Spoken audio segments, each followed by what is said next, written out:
Bonjour, je suis Caroline Sarpradon, je suis pharmacien biologiste médical. Je travaille donc à l'Institut Gustave Roussy où je suis membre du COPI de Green institutionnel. J'ai également créé le groupe Green Biopath pour le laboratoire et créé le groupe Décarbonons la biologie médicale française.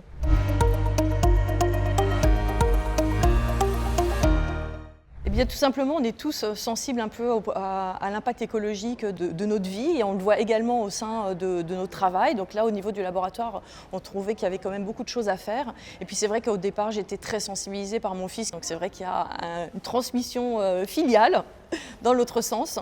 Et également, il y a eu le rapport du Chiffre Projet qui a été vraiment le facteur déclenchant qui montre que l'impact carbone de la santé représente 8% de l'impact carbone général.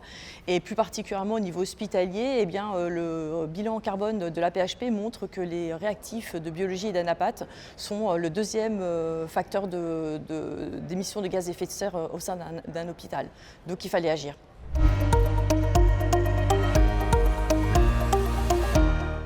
Nous avons voulu monter un groupe au sein du département. Et l'idée était d'abord de sensibiliser l'ensemble du personnel, puisqu'on est plus de 200 employés au sein du département. Donc on a présenté les résultats du Shift Project et on a essayé d'identifier des actions qui paraissaient à l'ensemble du personnel intéressantes à mener. On a répertorié en fonction du cycle des 5 R et puis on a également répertorié selon des processus habituels de la biologie médicale qui sont le pré-analytique, analytique, post-analytique. Donc on a créé des groupes sur cette base-là, on a identifié les actions, comme je disais, qui sont faciles à mener, qui sont évidentes ou qui ont un impact important. On a également identifié au moins une personne par service qui pourrait nous accompagner dans ces démarches. On a organisé des réunions de suivi et lorsque les actions étaient menées, on communique via un mail vers l'ensemble du personnel.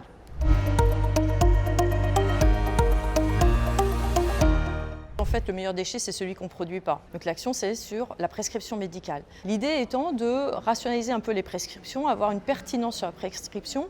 Un exemple typique, c'est qu'on faisait systématiquement un dosage de glycémie pour chaque patient. Or, les patients, généralement, quand ils viennent en consultation, ils ne sont pas à jeun. Donc ça n'a pas beaucoup de sens en termes d'interprétation. Et donc l'idée c'était de faire en sorte que les médecins les prescrivent sur la base du besoin réel. Et donc ça permet également de faire l'économie d'un tube supplémentaire puisque c'est indispensable pour le dosage de la glycémie.